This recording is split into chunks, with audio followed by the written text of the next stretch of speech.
2024-এর 22শে জানুয়ারি অযোধ্যার মন্দিরে রামলালা প্রাণ প্রতিষ্ঠা করেছিলেন প্রধানমন্ত্রী নরেন্দ্র মোদী।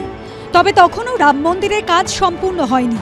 প্রায় 2 বছর পর সেই কাজ শেষ হয়েছে, আর তা বোঝা যাবে মঙ্গলবার। মন্দিরের ওপর ধ্বজা উত্তোলন করবেন প্রধানমন্ত্রী নরেন্দ্র মোদী। থাকবেন আরএসএস প্রধান মোহন ভাগবত। যে অনুষ্ঠান ঘিরে আবার সাজো সাজো রব সরজু নদীর পাড়ে। মন্দিরের একতলায় থাকবে রামলালার মূর্তি, দোতলায় রাম দরবার। ধ্বজা উত্তোলন ঘিরে পুজো পাঠ শুরু হয়ে গিয়েছে বৃহস্পতিবার থেকে।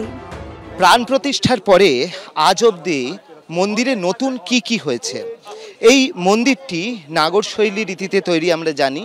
এখানে প্রকোটা তৈরি করা হয়েছে, অর্থাৎ এটা একটা দক্ষিণ ভারতীয় রীতি।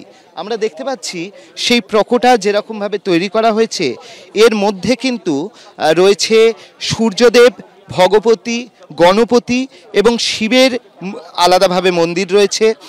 এছাড়া রয়েছে উত্তরে অন্নপূর্ণার মন্দির রয়েছে, দক্ষিণে রয়েছে হনুমানজির মন্দির। এছাড়া ভিতরে বেশ কয়েকটি মন্দির রয়েছে, যে মন্দিরগুলির মধ্যে কিন্তু রয়েছে নিষাদ রাজের মন্দির, শবরী, অহল্যা মন্দির, তুলসীদাস, বাল্মীকি, বশিষ্ঠ, বিশ্বামিত্র, অগস্ত্য তাদের মন্दिर রয়েছে। अयोध्या धाम में प्रभु रामलला के भव्य मंदिर के निर्माण के उपरांत 25 नवंबर को ध्वजा पताका को देश दुनिया को समर्पित करने वाले हैं, और ये धर्म ध्वजा पूरी दुनिया में सनातन धर्म के सर्वोच्च शिखर पर फहराने का प्रतीक होगी और ऊर्जा का केंद्र बनेगी। 161 ফুটে রাম মন্দিরের চূড়ায় বসবে ধ্বজা।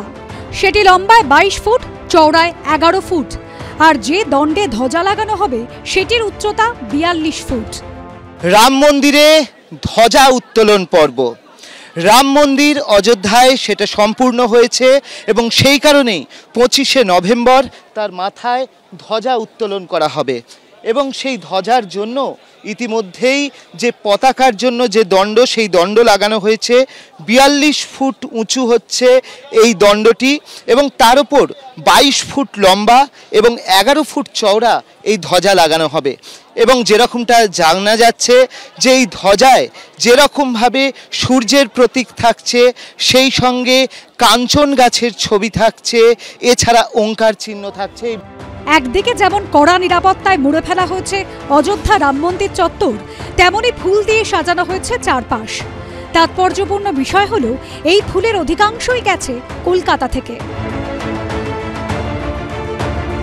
तो काफ़ी फूल लग चुका है यहाँ पर मंदिर सजाने के लिए। काफ़ी फूल है, हमारा तीन जगह काम लगा है। जी सर। कहाँ से फूल? कलकत्ता से फूल आया है सर। कोलकाता बंगलोर से आया था। कलकत्ता से कौन सा फूल आया? जरबेरा है, कार्नेशन आया है, थोरियम आया है और गेंदा आया है। মঙ্গলবার অনুষ্ঠান উপলক্ষে বাড়ছে পর্যটকের সংখ্যাও। এর আগে যখন 2024 সালে জানুয়ারি মাসের 22 তারিখে হয়েছিল, তখনও আমি এসেছিলাম। তো এখন যে আমাদের ধ্বজা উত্তোলন আছে, তো সেই অনুষ্ঠানের উপলক্ষেই আমার আসা। অযোধ্যায় বিতর্কিত জায়গায় কি মসজিদ থাকবে, নাকি সেখানে হবে রাম মন্দির? দীর্ঘ কয়েক দশক ধরে চলেছে আইনি লড়াই। শেষমেশ 2019-এর 9 নভেম্বর সুপ্রিম কোর্টের রায় দাঁড়ি পড়ে সেই আইনি লড়াইয়ে। আর রাম মন্দিরের বিরুদ্ধে এবং মুসলিমদের পক্ষ নিয়ে যিনি দীর্ঘদিন আইনি লড়াই চালিয়ে এসেছিলেন, সেই ইকবাল আনসারিও রাম মন্দির নির্মাণকে সমর্থন জানিয়ে এসেছেন। গতবারের মতন মঙ্গলবারের অনুষ্ঠানেও তাকে আমন্ত্রণ জানানো হয়েছে। अयोध्या नगरी है, ये धर्म की नगरी है। यहाँ सभी धर्मों का सम्मान लोग करते हैं। अयोध्या में धार्मिक प्रोग्राम है, मंदिर बन के तैयार हो गया है, झंडारोहण होने जा रहा है। इससे पहले भी हमको बुलाया गया था, आज भी बुलाया गया है, हम जाएंगे। 2026-এ পশ্চিমবঙ্গ, অসম, কেরল, তামিলনাড়ু সহ 5 রাজ্য এবং কেন্দ্রশাসিত অঞ্চলে বিধানসভা নির্বাচন। আর সেখানে 2025-এর শেষ প্রান্তে এসে রাম মন্দিরের ধ্বজা উত্তোলন করতে চলেছেন প্রধানমন্ত্রী নরেন্দ্র মোদী। আবার মঙ্গলবার যখন অযোধ্যার রাম মন্দিরের ধ্বজা উত্তোলন করবেন নরেন্দ্র মোদী, ওই দিনই এসআইআর এর প্রতিবাদে মতুয়া অধ্যুষিত ঠাকুরনগরে মেগা কর্মসূচি রয়েছে মমতা বন্দ্যোপাধ্যায়। এই নিয়ে রাজনৈতিক মহলে যখন পারদ চড়ছে, তখন অনেকেই মনে করিয়ে দিচ্ছেন 2024-এর কথা। লোকসভা ভোটের ঠিক মুখে অযোধ্যা রাম মন্দিরের উদ্বোধন করেন নরেন্দ্র মোদী। কিন্তু অযোধ্যা যে লোকসভা কেন্দ্রের অন্তর্গত, সেই ফৈজাবাদ আসনে হেরে যায় বিজেপি। অযোধ্যায় গতবার মন্দির নিয়ে, রাম মন্দির নিয়ে নরেন্দ্র মোদীজি যা যা করেছিলেন দেশব্যাপী ধর্মীয় আচার পালন নিয়েও আপত্তি ছিল, আর নির্বাচনে দেখা গেছে অযোধ্যার ওই লোকসভা কেন্দ্রটি ফৈজাবাদ, সেখানে বিজেপি হেরে গেছে। তো সুতরাং মন্দির নিয়ে পলিটিক্স করতে গেলে সেটা মানুষ সবসময় সমর্থন করবেন এটা ভাবার কোনো কারণ নেই। বিজেপি মসজিদ ভেঙে মন্দির, তারপর প্রাণ প্রতিষ্ঠা, এখন কি ধ্বজ না কি একটা প্রতিষ্ঠা করবে আবার। তৃণমূল তারা তাদের মতন করে কোথায় জগন্নাথের মন্দির, কোথায় অন্য কোনো মন্দির, দুজনেই মন্দিরে লেগে পড়েছে। আবার তৃণমূলের নেতা তিনি লেগে পড়েছেন বাবরি মসজিদ করবেন। এটা মন্দির আর মসজিদের খেলা, রাজনীতি মানুষের জন্য শিক্ষা, কাজ ইত্যাদি সেখানে সরে গেল, এর চেয়ে দুর্ভাগ্য কিছু হয়। বিরোধীদের এই কটাক্ষে গুরুত্ব দিতে নারাজ বিজেপি।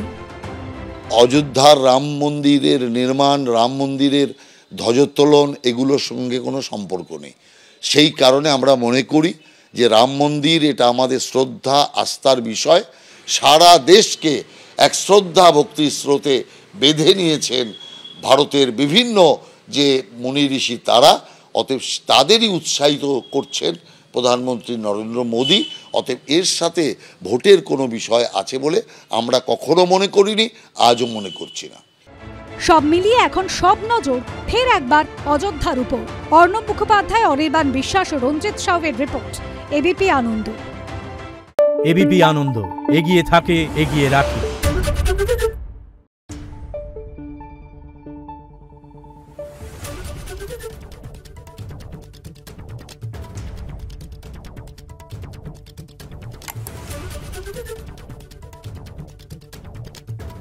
Thank you.